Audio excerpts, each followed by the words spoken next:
So welcome back to the channel, guys. In today's video, we've got 3 altcoins for you with Avalanche, Fantom, and Anchor Protocol, all with some really interesting news and updates coming out over the last few days. So we got these to dig into in this video. I hope you enjoy it. If you do, make sure you like, subscribe, and comment down below. We're going to start the analysis off here with a bit of BTC action, but first need to run an ad for today's sponsor, crypto.com. Make sure you get yourself one of these cards, sign up via the link down below, pay some of your subscriptions through this card, and then get a nice bit of cash back in crypto. Today's video sponsor is crypto.com. I utilize this app almost every day. I use it as my fiat off and on ramp. You can simply purchase with a debit or credit card, or even better, complete a bank transfer for absolutely free. You can also use their in-app staking service, the Earn feature, to earn a passive income on your cryptocurrency. And make sure you check out their Visa debit card. I utilize this for 2% cash back on my purchases, and I also get a full rebate on my Spotify subscription. You can sign up via the link down below in the pinned comment and utilize my referral code cryptotube, all one word, for a nice bonus. So starting off with some Bitcoin price action here. And what we've got is a nice little setup with higher lows being printed for Bitcoin. So we think back to around the 24th of January, we had a low put in here. And then around the 21st, 22nd of February, another low put in there as well. And then we come to the last few days, another low being printed around somewhere around here. But essentially we've gone from around 32.8 on the low to somewhere in the region of around 35K on the low, and then wicking down in towards this box at around 37,300. And then even recently we come to around 38,000 and around $200 on the low over the last 24 hours. And so this gives us a general trend here in the short term of just trending upwards. The range is getting tighter and tighter. We're just ping-ponging around this region now, but the lows are getting a little bit higher. And so whilst sentiment is pretty damn bad right now, you can see that across the markets. We've literally had the kitchen sink thrown at Bitcoin, and it's pretty much reacted in a rather robust fashion, I would say. So the fact we're still around 39K right now, even with bad sentiment, a load of bad issues coming out. We got the FOMC meeting next week, where interest rate rises will be discussed and implemented. I get the feeling that we're at a bit of a low point here, and we'll get some form of relief going into next week with a resolution to those rate hikes actually being implemented. I hear that 8 have been priced into the markets thus far, so anything less than that and any form of dovish comments from Chair Powell will probably see a nice bit of a rally for the crypto markets at large. So starting off here with the first altcoin, AVAX, Avalanche, roughly around $75 as we film. Now this one has an interesting token release schedule. There's quite a lot of inflation right now, and I did point out previously there was a token release on the 3rd of March. Had a bit of a sell-off post that event occurring. I want to zoom in here on the inflation rate for this chain. It's at 23% currently. So this is rather inflationary. That is a lot of coins hitting the market on a regular basis here. The circulating supply now at 265 million tokens. But what's interesting is the supply burning that occurs through transaction fees. So reduction of AVAX is from transaction fees, creation of new assets, creation of new blockchains, and the creation of subnets. So this kind of sharded blockchain architecture that they are moving towards at a pretty quick pace right now. So AVAX already implements a burn mechanism similar to EIP 1559 on ETH, but instead of a proportion of fees being burned, it is in fact all of the fees. So lots of tokens are hitting the market, but they do have this counterbalance with the burn. They've actually created their own burn page here, burnedavax.com.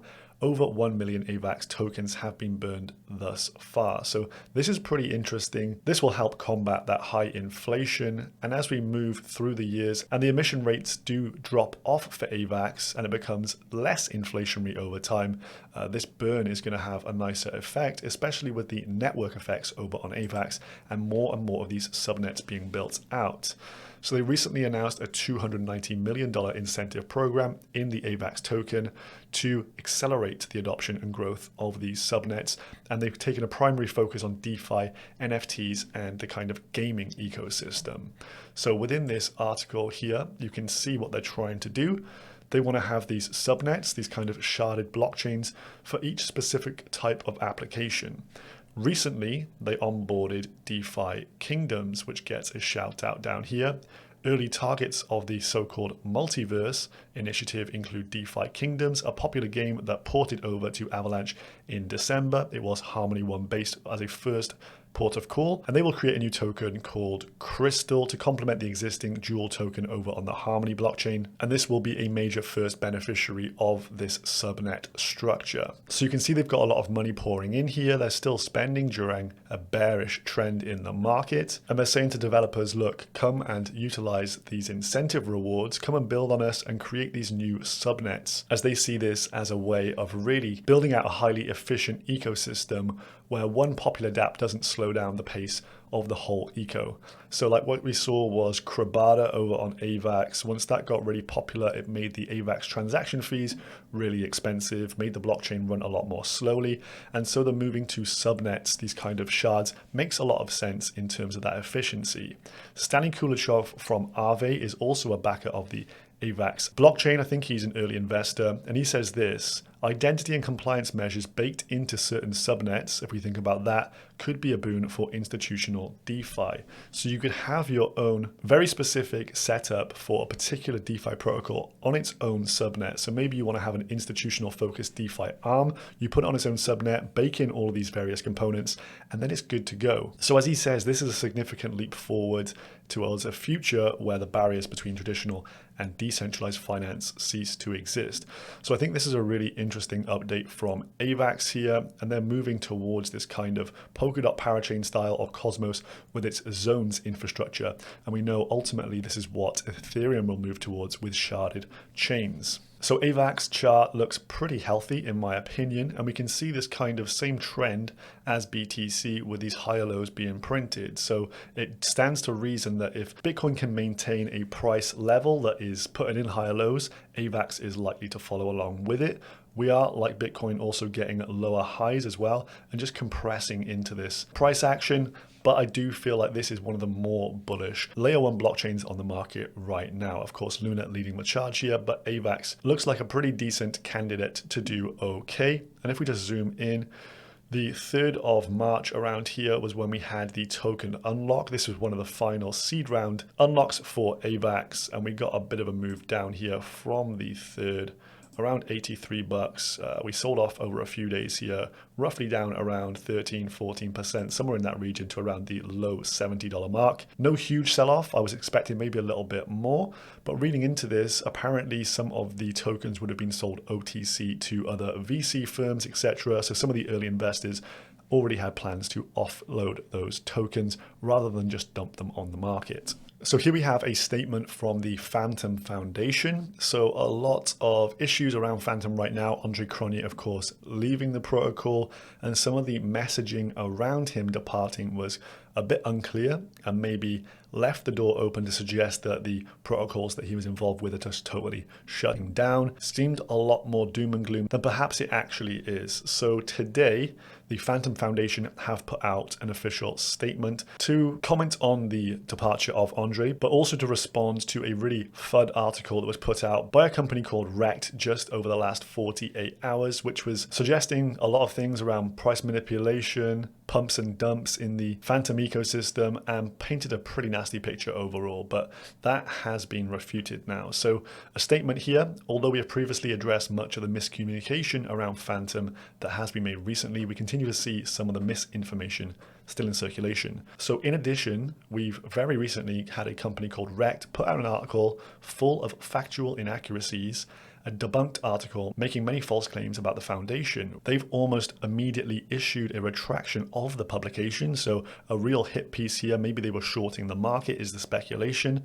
And so Fantom goes on, we can't know if this information is being spread out of ignorance or malice, but they have harmful or potentially harmful inaccuracies within the documentation about Fantom, the foundation team, and perhaps the community, which is most important here. So first and foremost, the contributors are what made Fantom as strong as it is today. They're responsible for the network having processed up to 200 million transactions with over 2 million active wallets. It's not the work of one individual or a few individuals that have made this possible, but thousands from around the world. So here are the specific inaccuracies that they wish to correct around Andre specifically. So number one here is that it is true that Andre has officially stepped down and away from crypto and DeFi. However, he put the following clarifying statement back out, which was, although I've made the decision to move away from crypto and DeFi, the Fantom team has been nothing but honorable throughout my engagement with them, and I believe they are on the right technology path, and I have no doubts that they will continue to succeed.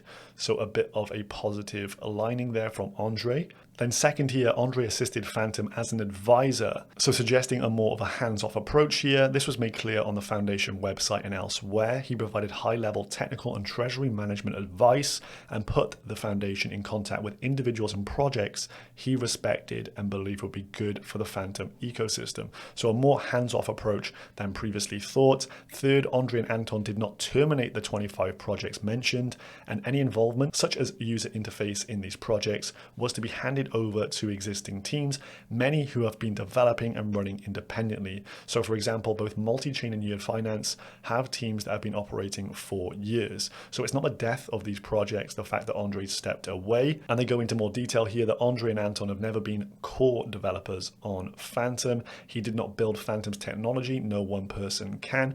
And Andre and Anton have not been running 25 projects simultaneously. Can you imagine the burden? So overall, they're suggesting Fantom's tech will develop and continue as normal. No death to the chain, as many are suggesting. And the Rect team put out a debunked article making false claims about the Foundation. This article was retracted within 1 to 2 hours of publication. So the Foundation here having to put out this statement to really go over some of the facts as they see it and really set the story straight. Due to that Rect article being put out, I won't even link it down below because it is just misinformation and not really helpful to anyone in this scenario. But the sell-off in the Fantom token and its ecosystem has been rather harsh. So maybe this will mark a bottom as we're seeing sentiment over on that ecosystem just at all-time lows. So Crypto Clay here, at times it's hard to make sense of things.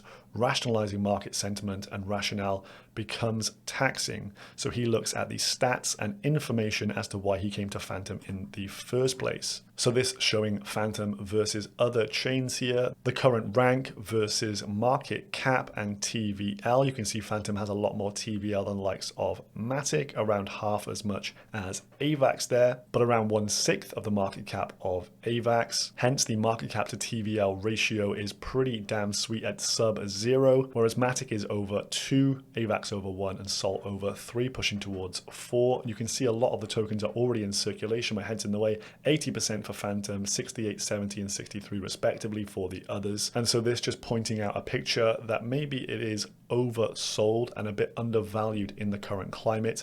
Of course, markets are down, so people get very bearish. It is very contagious as well, the bearish sentiment. And when people start to sell off, it triggers thoughts and emotions in your brain of kind of protection first and trying to ensure that you don't get left holding a bag. And so you get this cascading of sell orders, and not a lot of liquidity in the market means that the price can go down quite a bit. However, on the bullish side here, today, Crypto.com announced this. Deposits and withdrawals directly to the Fantom chain are now enabled via the Crypto.com app, and they bring with them around 10 million customers, all of which can now get involved easily with the Fantom token and also send it to the chain directly. So very good for adoption. So this could well be a bit of a local bottom here for Fantom, maybe even the ultimate bottom. We don't know where the market's heading next, but you can see this wick down here to around $1.14, and this looks like a double bottom here. So we had the previous close 14th of December, a big sell off to $1.23, and we're around that price point right now. We don't want to see a close below this because this is opening up an opportunity to go quite a bit lower here. But if this is a double bottom and we get a bit of a reversal here, then a double bottom is typically a bullish print, and we should get a nice bounce away from this. So $1.24 right now does seem rather oversold in my book. And here we have Anchor Protocol. There's been a bit of shenanigans around this over the last 24 hours or so, with this proposal from Polychain Capital and Arca around a new anchor earn rate schedule. So this is currently up for vote and has been getting a pretty unanimous no vote, as this is just a really strange proposal to have put forward. I don't really see the benefit of this. So this is the brief.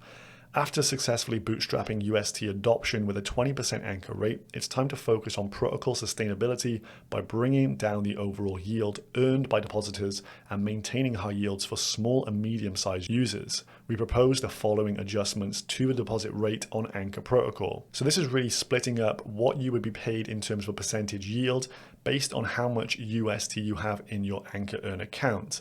So if you're in bracket 1, that is deposits up to 100,000 UST, you'll get the full whack, 19.56%. However, if you've got $1,001 all the way up to $500,000, you'll be paid just 17.5%. And then third is over $500,000, you would be paid 10% interest. So they put forward the calculation at the bottom. If you're holding $1 million in the account, the first 100,000 is subject to 19.5, then the next 400 at 17.5%, and the final 500 at 10%. But as many people have pointed out within this, and this is Jeff Dorman, the head guy over at Arca, who said, come and vote on this proposal. Well, there's been a lot of backlash from the community down here. So this is the point that just seems very, very obvious. Please explain to me what benefits this proposal brings, since there is nothing stopping the easy creation of multiple wallets. I.e., if you've got 200,000 UST in your Terra wallet, you would just split it up into 2 batches of 100 and then get 19.5% on each of them. Also, Westy points out here the issue for developers, how they can implement this while still maintaining composability. This just seems a nightmare for any developer who wants to plug and play with the Anchor Earn feature. Jeff does respond, reducing the blended yield from 20% to 15% saves $400 million per year in treasury reserves, and he's saying that any normal individual, yes, they can split up their wallets, but large funds can't do this. It's an operational fund admin, auditor, and compliance nightmare. Thus, individuals win at the expense of funds, and Anchor wins with more balance and more wallets. So there was quite a lot of pushback here from the Terra community, and one of the guys on the Arca team has since deleted this post, but in response to someone saying, look, it looks like Arca are just dumping on our heads. This is not verified, but someone posted up these screenshots of Anchor tokens just being sold off en masse here over the last few days and weeks, coinciding with the big run up in price of Ank. But this guy here saying, bro, if we wanted to dump this on your head, we would have done it at $6 and not 33% lower. So Tundra comes back here. This was a red herring to distract us from the fact Arca and Polychain had dumped before the market frenzy pushed Ank up to $6. So a lot of angst and negativity around this situation right now. We don't really know the full facts here as to whether this is true or not, but of course that proposal is live and looks like it will be getting the no vote treatment. We're also seeing other protocols within the space suggesting that Prop 18 here will have to be voted against. So even Alice Finance here opposes Prop 18. While we agree it has sustainability intentions, funds and whales who have the operational expertise to split AUST in many wallets will continue to capture the 19% APY, and retail who rely on easier onboarding experiences via AUST wrappers will be left with significantly lower yields, i.e. you would be in a bucket with millions of other dollars and thus be subject to the lower rate at around 10%, and any DeFi protocol that rely on AUST, including Alice, will become unnecessarily more complex and vulnerable, so the outcome of which is against the ethos of a universally accessible and composable protocol. So a great line to finish here: UST is the people's currency. We oppose any efforts to deny its fungibility and restrict its access to non-insiders. Then we got rebuttal here from Jose Maria Mercado saying he loves the Arca team but voted no for Prop 18, and then Luke Saunders of Delphi as well. Super impressed with how the Terra community came together to stop Anchor's Prop 18.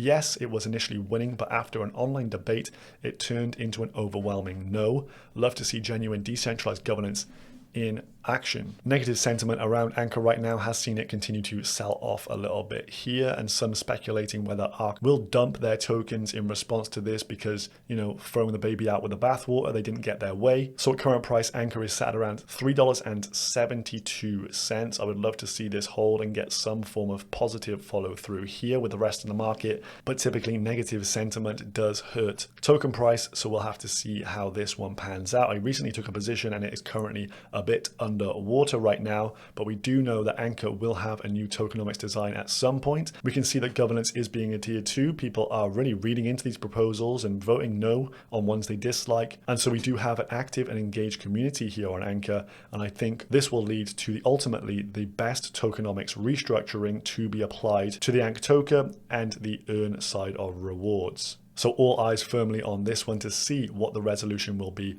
overall. So as we close out this video, Bitcoin picking up a little bit of steam here, pushing towards 40K once again. I hope you have a good weekend, folks. Make sure you like and subscribe. Check out the link to crypto.com down below, and I'll catch you in the next one. Goodbye.